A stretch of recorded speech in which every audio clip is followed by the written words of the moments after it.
ሐጂ ዑመር ኢድሪስ ሳያሳኩ የሄዱት።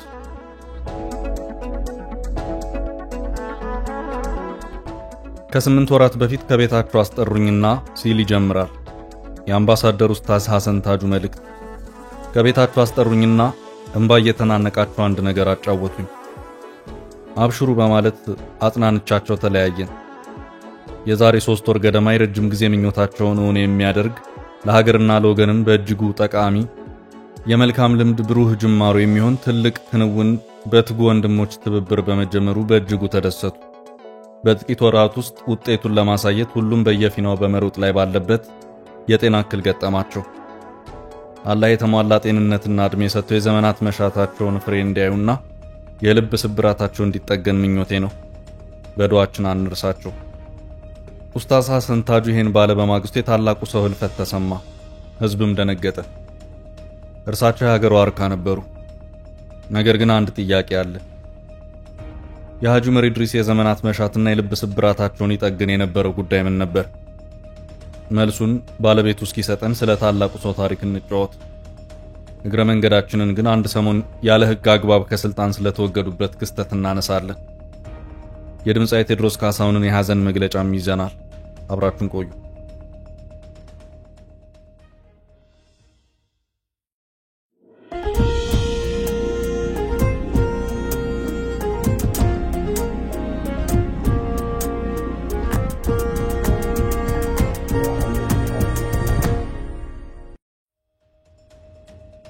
ሐጂ ዑመር ኢድሪስ ደመቀ ይባላሉ። በቀድሞ አጠራር በወሎ ክፍለ ሀገር ለጋምቦ ወረዳ ገነቴ በምትባል መንደር በግንቦት 21 ቀን 1929 ነው የተወለዱት። አባታቸው አቶ ኢድሪስ ደመቀ፣ እናታቸው ደግሞ ወይዘሮ መነን ሽፋው ይባላሉ።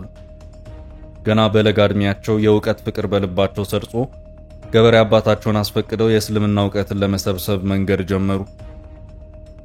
በሐጂ ዑመር የልጅነት ዘመን እውቀት አሳሽ በቀላቢ አሊያም ዞሮ መንደርተኛን በመጠየቅ ነበርና ስንቁን የሚቀለበው። ሐጂ ዑመርም ለቀላቢያቸው ከብት በማገድ እንጨት በመፍለጥ የጉልበት አገልግሎት እየሰጡ ባላቸው ቀሪ ሰዓት እውቀትን ይሰበስቡ ጀመር። ይህ አስደናቂና ለብዙዎች ትምህርት የሚሆን የልጅነት ታሪካቸው ቢዘረዘር መሽቶ ይነጋል እንጂ በቀላሉ አያልቅም።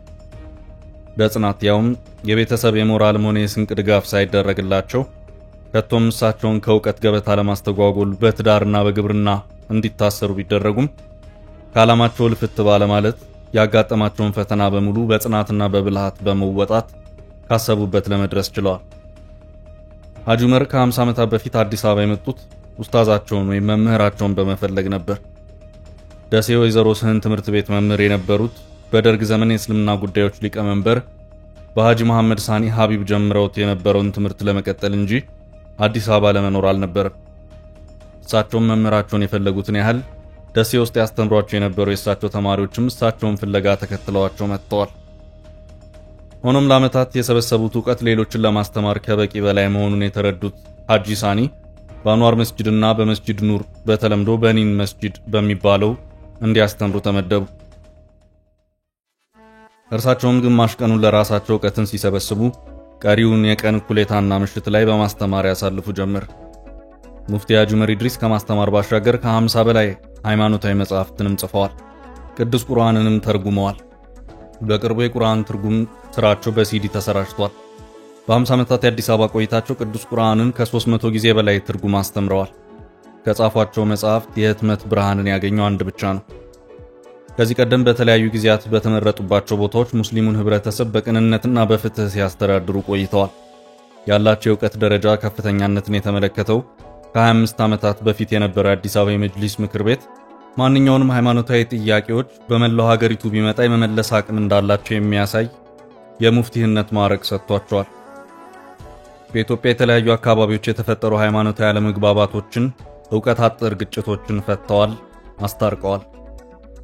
በደርግ ዘመን የኢትዮጵያ እስልምና ጉዳዮችን ከመሰረቱት ሰዎች መካከል አንዱም ነበሩ። በ1967 የምክር ቤቱ አባልና የዑለማ ሊቀመንበር ነበሩ። በተከታታይ ለነበሩ ዓመታት በተለያዩ ኃላፊነት ቦታ ላይ ሰርተዋል። ከ10 ዓመታት በፊት የአዲስ አበባ እስልምና ጉዳዮች ከፍተኛ ምክር ቤት ሊቀመንበር በነበሩበት ጊዜ በሙስሊሞች መካከል የተፈጠሩ አለመግባባቶችን በውይይትና በእውቀት ላይ ተመስርቶ ለመፍታት የበኩላቸውን ከፍተኛ ጥረት አበርክተዋል። ሆኖም ቅንነታቸው፣ መልካም ሐሳባቸው አልተወደደም። እንዴት ለአንድነትና ሰላም ለመፍጠር ትጥራለህ ተብለው አርፈው እንዲቀመጡና ከድርጊታቸው እንዲታቀቡ ተገደዱ። በአሁኑ ወቅት በኢትዮጵያ እስልምና ጉዳዮች ምክር ቤት የዑለማ ወይም የልሂቃን ጉባኤ ሊቀመንበርና በቅርቡ በዶክተር አብይ አሳሳቢነት በተቋቋመው የኢትዮጵያ ሙስሊሞች ተቋማዊ ለውጥ የጋራ ኮሚቴ ሰብሳቢ በመሆን ታላቅ ኃላፊነትን ሲወጡ ነበር። ሐጂ ዑመር ስለ እርቅና ሰላም። ሰው ሆኖ አንድነትን የሚጠላ ጤናማ አእምሮ ያለው ነው ማለት አይቻልም። አንድነት ለሀገር ልማት፣ ለሰላም መሰረት ነው ይሉ ነበር ሐጂ በሰዎች መካከል ሰላም እንዲሰፍን፣ እርቅ እንዲወርድ፣ መልካምነት እንዲነግስ ሁሌም የራሳቸውን ጥረት ያደርጋሉ። ይህ የተፈጠሩለት ዓላማ የተቸሩት መክሊት ነው። ስለ ሰላም ሲናገሩ የአስተሳሰብ ልዩነት አላህ የፈጠረው የሰው ልጆች ባህሪ ነው።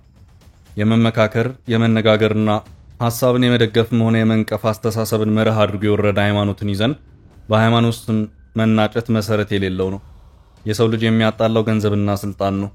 እንደ ኢትዮጵያ ሙስሊም እየተነሱ ያሉ የልዩነት ሐሳቦች በመሰረታዊነት የሚያለያዩን አይደሉም። ጥቅምና ስልጣን እነዚህን አጀንዳዎች ሽፋን አድርጎ ነው እያጋጩን የሚገኙት።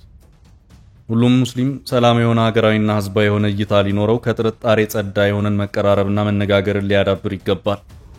በመቀራረብና በመነጋገር የማይፈታ ችግር እዚች ምድር ላይ የለም። በዚች ሀገር የሙስሊሙን አንድነት ለማምጣት የጠለቀ መመራመር የሚያስፈልግ ነው ብዬ አላምንም። ጠንካራ መሪ ያስፈልጋል። በእኩልነት የሚያይ መሪ፣ አላህን የሚፈራ፣ በጥቅምና ድለላ የማይታለል የሆነ መሪ፣ ከራሱ የህዝብን ጉዳይ የሚያስቀድም መሪ ያስፈልጋል። ከግል ጥቅም ይልቅ የሃይማኖትን ክብር ለማስጠበቅ የሚሰራ አቋም ያለው መሪ ያስፈልጋል በሚለው ንግግራቸው ይታወቃሉ። ሐጂ ዑመር የኢትዮጵያ ሙስሊሞች መፍትሄ አፈላላጊ ኮሚቴዎች በእስር በነበሩበት ጊዜ ከኡስታዝ መሐመድ ጀማል አጎናፍርና ከሌሎች አባቶች ጋር በመሆን ለ4 ዓመታት መንግስትን ከኮሚቴዎቹ ጋር በማስታረቅ ኮሚቴዎቹ እንዲፈቱና መንግስትም ይቅር እንዲል ብዙ ጥረዋል።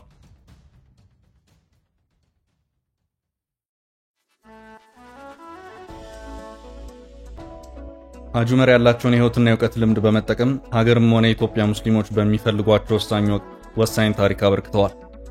ይህን እውነታ የእሳቸውን የዕለት ተዕለት እንቅስቃሴ በመገናኛ ብዙሃን የሚከታተል ማንኛውም ኢትዮጵያ የሚመሰክረው ነው። የእስልምናና የሰላም ሃይማኖትነት የትብብር፣ የመቻቻል፣ የመከባበርና የመዋደድ ሃይማኖትነት እስከዛሬ ይገለጽ ከነበረው ይበልጥ በተግባር አሳይተዋል። ሙስሊሞች ከሌሎች ወገኖቻቸው ጋር ሊኖራቸው ስለሚገባው የአኗኗር ስልት ብቻም ሳይሆን ከሃይማኖት ተከታይነት ባሻገር ሰውነት ቀዳሚ መሆኑን ለማስገንዘብ ሰው መሆን ይቀድማል በሚል መርሃቸው ሰብአዊነትን አጉልተው አስተምረዋል። ሀገራችን በበቂ ሳትጠቀምባቸው የቆዩት እኚህ ትልቅ አባት ባስተምሯቸው ሙስሊሞች ብቻዬን የሚሏቸው ሳይሆኑ ሀገር የምትፈልጋቸው ሰው ናቸው። ድንገተኛ የህመምና የህልፈታቸውም ዜና ከተሰማ ጀምሮ ብዙዎች በሃይማኖት ሳይለያዩ ማህበራዊ ሚዲያ ላይ ስለ እርሳቸው መልካሙን እየመሰከሩ ነው። ከነዚህ መሃል አንዱ ድምፃዊ ቴዲ አፍሮ ነው። ድምፃዊው በሐዘን መግለጫው እንዲህ ብሏል። በዛሬው ዕለት በተሰማው የተቀዳሚ ሙፍቲ ሐጂ ዑመር ኢድሪስ ህልፈተ ህይወት የተሰማኝን ጥልቅ ሐዘን ለመግለጽ እወዳለሁ። ተቀዳሚ ሙፍቲ ሐጂ ዑመር ኢድሪስ በሙስሊሙ ማህበረሰብ ብቻ ሳይሆን በመላው ወገን እጅግ ተወዳጅ፣ ሩህሩህና ትሁት የጥሩ የሃይማኖት አባት ምሳሌ ነበሩ። በዛሬው ዕለትም በተሰማው ህልፈተ ህይወታቸው በደረሰው ሐዘን ለቤተሰቦቻቸው፣ ለወዳጅ ዘመዶቻቸውና ለመላው ሙስሊም ማህበረሰብ መጽናናትን እየተመኘው ፈጣሪ ነፍሳቸውን እንዲምርልን ከልብ እመኛለሁ። ነፍስ ይማር። ኢትዮጵያ ለዘላለም ትኑር። ፍቅር ያሸንፋል። ቴዎድሮስ ካሳሁን ቴዲ አፍሮ። አሁን ደግሞ አንድ አፍታ ወደ ኋላ መለስ ብለን የስልጣን ሽኩቻውንና የመገፋፋቱን ጊዜ እናስታውስ። ምናልባት አምባሳደር ሐሰን ታጁ የሚያሳዝናቸው ጉዳይ ያሉት ከዚህ ጋር ይያያዝ ይሆን? ሐጂ ዑመር ኢድሪስ ከስልጣን እንደተነሱ ተደርጎ የተወሰነ ውሳኔ በየትኛውም ተቋም ተፈጻሚነት የለውም። ይህ ያን ሰሞን ከወጡ ዜናዎች መሃል የአንዱ ርዕስ ነው። ከእውቅና ውጭ ነው በተባለ ስብሰባ አዲስ የመጅሊስ ፕሬዝዳንትና ምክትል ተመርጦ ነበር።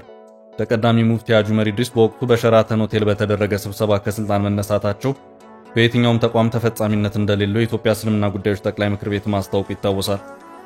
ምክር ቤቱ በመግለጫው ግንቦት 18 ቀን 2014 ዓ.ም የኢትዮጵያ እስልምና ጉዳዮች ጠቅላይ ምክር ቤት ያስቸኳይ ጠቅላላ ጉባኤ ስብሰባ ውሳኔዎች በሚል በአዲስ አበባ ሸራተን አዲስ ሆቴል የተካሄደውን ስብሰባም ህገወጥ መሆኑን ገልጿል። ህገወጥ የተባለው የሸራተኑ ስብሰባ ባካሄደው ምርጫ የኦሮሚያ እስልምና ጉዳዮች ምክር ቤት ፕሬዝዳንት ሼህ ሐጂ ኢብራሂም ቱፋ የመጅሊሱ ፕሬዝዳንት እንዲሁም የደቡብ ክልል እስልምና ጉዳዮች ምክር ቤት ፕሬዝዳንት ሼክ አብዱል ከሪም ሼክ በድረዲን የመጅሊሱ ምክትል ፕሬዝዳንት አድርጎ መርጦ ነበር። ከዚህ ባለፈም በስብሰባው ተቀዳሚ ሙፍቲ ሐጂ ዑመር ኢድሪስና ምክትላቸው ዶክተር ጄላን ከድር እንዲሁም ሌሎች የመጅሊሱ አመራሮችን ከቦታቸው እንዲነሱና የፈትዋ ምክር ቤት አመራር እንዲሆኑ ተወስኖ ነበር። ውሳኔው ተቀባይነት እንደሌለው በመግለጽ ግንቦት 19 ቀን 2014 ዓ.ም መግለጫ የሰጠው የኢትዮጵያ እስልምና ጉዳዮች ጠቅላይ ምክር ቤት ስብሰባውንም ሆነ የስብሰባውን ውሳኔ ውድቅ አድርጎ ነበር። የሸራተኑ ስምምነት የተደረገው ከምንጩ የደረቀ የነበረውን የሰለፊ ዋሃቢ አስተሳሰብ ወደ ተቋሙ በማስገባት ከነባራዊ ሁኔታ በመረዳት ወደ ነባሩ እስልምና የሚቀየርበትን መደላድል ለመፍጠር የተደረገ ነውም ብሏል ጠቅላይ ምክር ቤቱ። መግለጫውን የሰጡት የምክር ቤቱ ፕሬዝዳንት ተቀዳሚ ሙፍቲ ሐጂ ዑመር ኢድሪስ የኢትዮጵያ እስልምና ጉዳዮች ጠቅላይ ምክር ቤት ጠቅላላ ጉባኤ በሚል የተካሄደው ስብሰባ ህገወጥ እንደሆነ ጠቅሰው እርስ በርስ የተሿሿመው ህገወጥ አካል ነው ሲሉ ገልጸው ነበር። ተቀዳሚ ሙፍቲ ሐጂ ዑመር ኢድሪስ በመግለጫቸው የሸራተኑ ስብሰባ በየትኛውም ተቋም ተፈጻሚነት ሊኖረው እንደማይገባ አጽንኦት ሰጥተው መግለጻቸው የሚታወስ ሲሆን ስብሰባውን ያደረጉ ቡድን ሚያዝያ 23 ቀን 2011 ዓ.ም ከሸራተን አዲስ ስምምነት ራሱን ነጥሎ ያደራጀ እንደሆነ ጠቅሰዋል። በአዋጅ ህጋዊ ዕውቅና የተሰጠው ጠቅላይ ምክር ቤቱ ከ14 ክፍለ ዘመናት በላይ ባስቆጠረና የነባሩ እስልምና ተከታይ በሆኑ ሃይማኖት አባቶች የተቋቋመን ነባር ተቋም በመሆኑ የመሻይኮቻችን መንገድ የሆነውን የአህሉ ሱና ወል ጀማዓ መስመር ያስቀጥላል ማለታቸውም ይታወሳል። ይህ ክስተት በእርሳቸው አስተዳደር ዘመን ከተከሰቱ የታሪክ ገጠመኞች መሃል አንዱ ነው። እንዲሁ ለትውስታ ከዜና ማህደሮቻችን መሃል ስበን ብናወጣውም ተሳክቶ ሊያዩት የሚፈልጉትና ሞት የቀደማቸው ጉዳይ ምን እንደነበር ግን አላወቅንም። ለነፍሳቸው ረፍትን እንመኛለን። የሀገር አባት፣ የሀገር ሽማግሌ፣ የሀገር ምሳሌ ነበሩ።